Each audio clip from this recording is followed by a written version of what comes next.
Shalom, salam sukacita di pagi hari yang indah ini, hari Minggu ini. Kita berjumpa lagi di hari yang baru ini. Ya, Tuhan menyatakan kasih setianya kepada kita. Nah, kita sudah melewati Paskah, yaitu kita sudah melewati Yesus sudah bangkit dari antara mati. Kemudian setelah Yesus bangkit dari antara mati, apa yang Tuhan yang tinggalkan kepada kita yang begitu berharga, lebih berharga daripada emas, permata, kemampuan dan kepandaian kita, lebih berharga daripada itu semuanya. Bapak Ibu, mari kita melihat kebenaran firman Tuhan yang dalam Lukas pasal yang ke-24.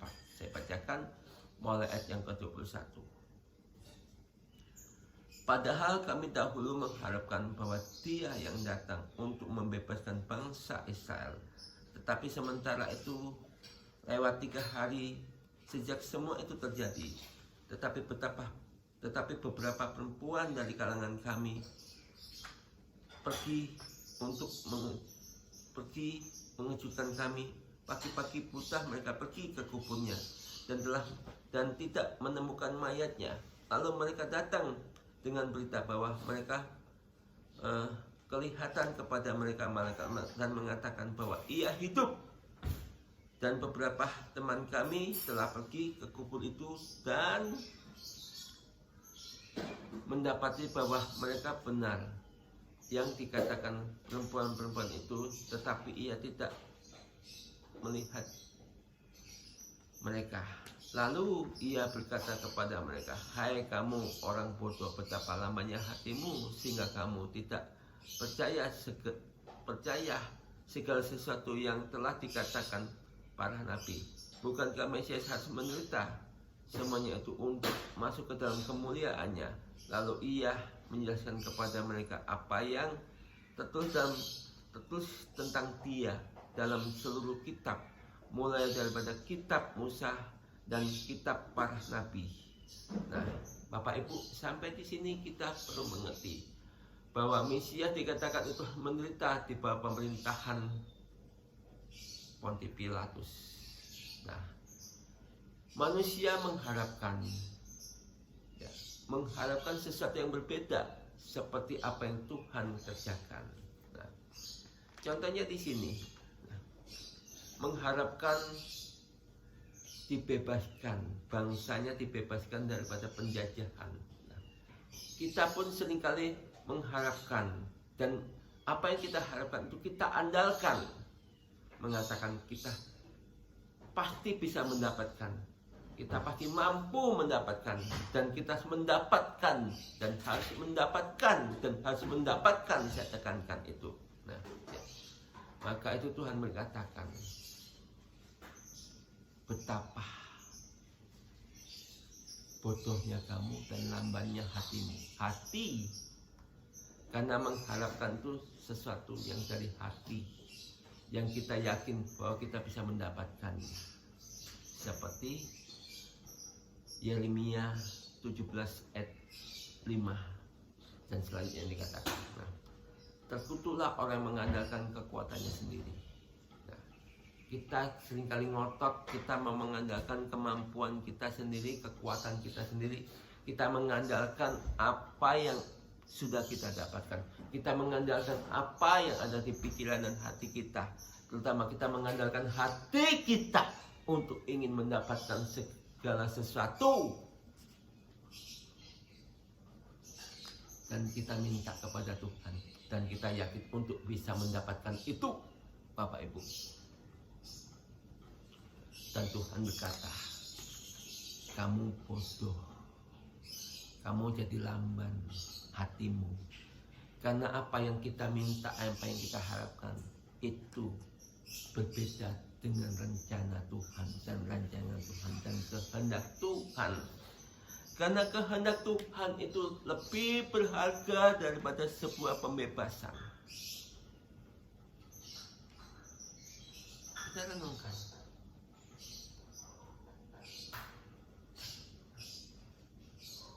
Tuhan memberikan lebih berharga, lebih mulia tetapi kita mengharapkan kebanyakan semua kita manusia banyak yang mengharapkan segala sesuatu yang jasmani, mengharapkan segala sesuatu yang duniawi. Tuhan memberikan lebih daripada duniawi. Tuhan memberikan surga dan kerajaannya. Ini Bapak Ibu. Mari kita baca lebih lanjut. Apa itu surga dan kerajaan? Apa yang Dia berikan yang paling berharga yang harus kita pegang sesungguhnya. Tetapi hari-hari ini kita melepaskannya dan kita tidak mau memegangnya. Karena dengan kondisi COVID-19 ini atau Corona ini, kita sudah berpikir macam-macam dalam hati kita, merancangkan yang macam-macam dalam kebingungan, dalam ketakutan dan lain sebagainya. Tentang yang akan datang, tentang masa depan, tentang kebutuhan hidup, pergumulan hidup. Kenapa hal itu bisa terjadi? Karena kita tidak memegang seperti apa yang Tuhan mau. Nah, seperti kondisi ini, murid-muridnya bingung. Karena murid-muridnya selalu mengharapkan untuk mendapatkan kelepasan dengan apa yang mereka pegang dalam hati mereka. Mereka mengharapkan bangsanya dibebaskan daripada penjajahan. Itu rancangan manusia. Rancangan Tuhan berbeda dengan rancangan manusia. Rancangan Tuhan seperti ini. Mari kita melihat firman Tuhan. Ya. Ayat 36 sampai 49 saya bacakan. Dan sementara mereka bercakap-cakap tentang hal itu, Yesus tiba-tiba berdiri di tengah-tengah mereka dan berkata kepada mereka, perhatikan, damai sejahtera bagi kamu. Damai sejahtera bagi kamu. Mereka terkejut dan takut dan menyangka bahwa mereka melihat hantu.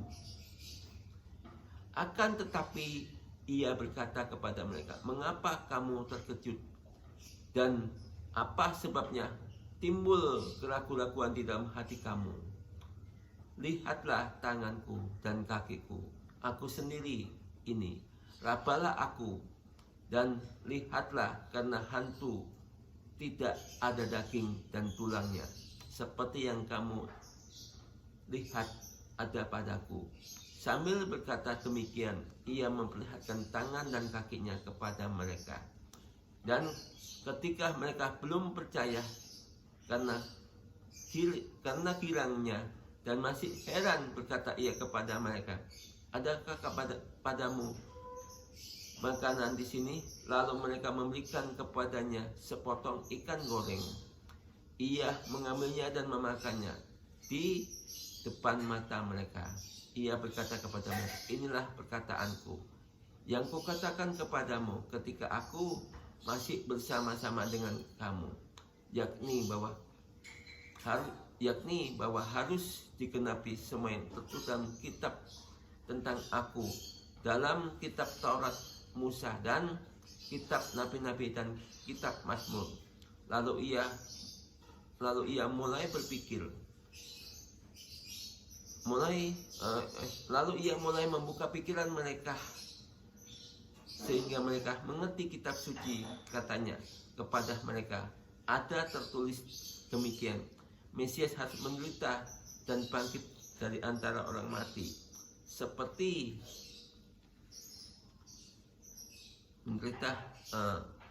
bangkit dari antara orang mati pada hari yang ketiga, dan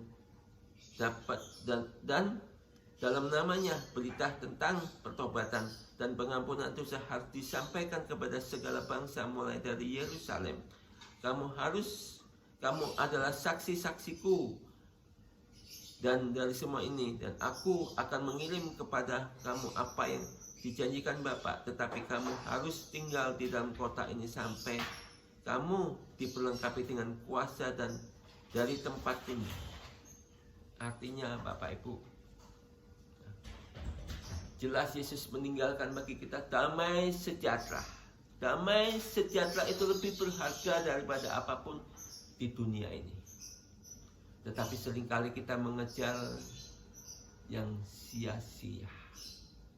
Kita menginginkan yang sia-sia. Kita mengharapkan yang sia-sia. Maka itu Tuhan berkata, kita menjadi orang yang bodoh dan lamban dalam hati kita. Karena kita seringkali kita meyakini dalam hati kita keinginan kita, padahal itu bukan keinginan Tuhan. Nah, Bapak Ibu, keinginan Tuhan sama keinginan kita berbeda. Keinginan Tuhan, Tuhan memerintahkan kepada kita, sampaikan kepada dunia. Sampaikan kepada dunia tentang keselamatan, tentang pertobatan, tentang pengampunan dosa, tentang penebusan. Itu yang Tuhan inginkan, sampaikan kepada dunia. Dan untuk menyampaikan, Tuhan ngomong, engkau tinggal dan Tuhan akan melengkapi kita dengan kuasa dan kemuliaannya. Itu maunya Tuhan untuk kita lakukan. Tapi maunya kita itu berbeda dengan apa yang dimau Tuhan. Bapak Ibu, hidup itu pilihan. Kalau Bapak Ibu mau memilih kehendak Tuhan, mari kita sama-sama laksanakan perintah Tuhan ini. Mari kita hari-hari ini kita sampaikan kepada teman kita, kepada saudara kita, kepada orang yang kita kenal, sampaikan tentang damai sejahtera, bahwa di dalam Yesus ada keselamatan, ada damai sejahtera, ada sukacita, ada penebusan dosa, ada pengampunan dosa, dan ada keselamatan, dan ada hidup yang kekal, Bapak Ibu. Karena Tuhan tidak akan lama lagi. Saya sampaikan bahwa Yesus akan segera, Tuhan Yesus akan segera datang. Tapi sebelum datang, Bapak Ibu, ya, musim corona ini akan memakan waktu yang cukup. Tapi sesudah itu akan ada sesuatu yang lebih besar lagi. Akan ada satu bencana yang lebih besar lagi. Dan orang percaya akan semakin ditampi, akan semakin diuji kemurnian kita. Sampai seberapa kita mau berharap kepada Tuhan. Bapak Ibu, tidak lupa saya selalu mengingatkan, hari-hari ini Senat Amerika dan Menteri Kesehatannya sudah tanda tangan untuk melakukan pemasangan Obamacare. Dan hari-hari ini juga sudah mulai ada isu katanya.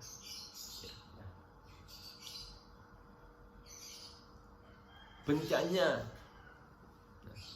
virus yang lain juga sudah mulai terjadi di Cina. Dan katanya corona sudah kembali juga kepada Cina. Cina lagi mengalami kembali lagi, Bapak Ibu. Nah, katanya juga ada bencana.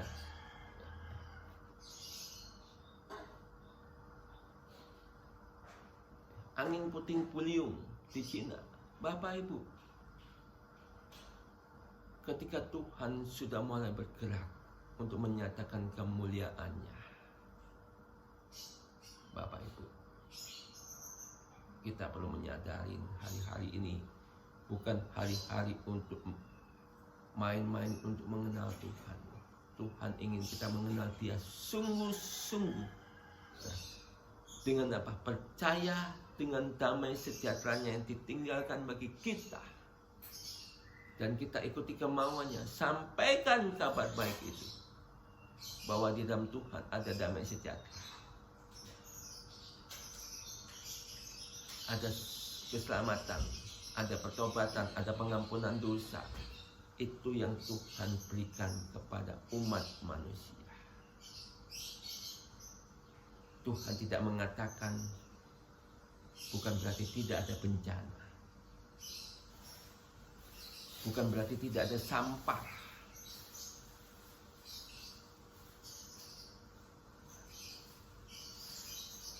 kita renungkan baik-baik. Tetapi kalau dan Tuhan mengatakan, tetapi orang yang percaya kepada aku sungguh-sungguh aku lindungi, aku pelihara, aku jaga dalam namaku, Tuhan katakan. Ada amin saudara? Amin. Diberkatilah kita semuanya.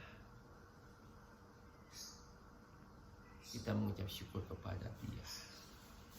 Kita renungkan kebenaran firman Tuhan.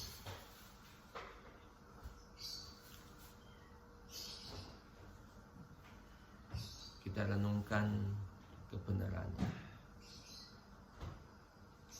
Karena damai sejahtera yang Tuhan tinggalkan itu lebih berharga daripada emas permata. Lebih berharga dari apapun yang sudah kita hasilkan, yang sudah kita dapatkan. Sangat berharga damai sejahtera itu. Sangat berharga pengampunan dosa itu. Sangat berharga penebusannya itu. Bapak Ibu, mari kita berdoa. Kekasih-kekasih Tuhan, Bapa, kami bersyukur kepadamu Tuhan. Kami mengerti kebenaran firman-Mu Tuhan. Engkau memberikan kepada kami yang sangat berharga, yaitu damai sejahtera-Mu dan sukacita-Mu dan kasih-Mu. Kami bersyukur Tuhan, dan berbahagialah kami mendengarkannya dan melakukan kebenaran firman-Mu Tuhan. Mari kita angkat kedua tangan kita.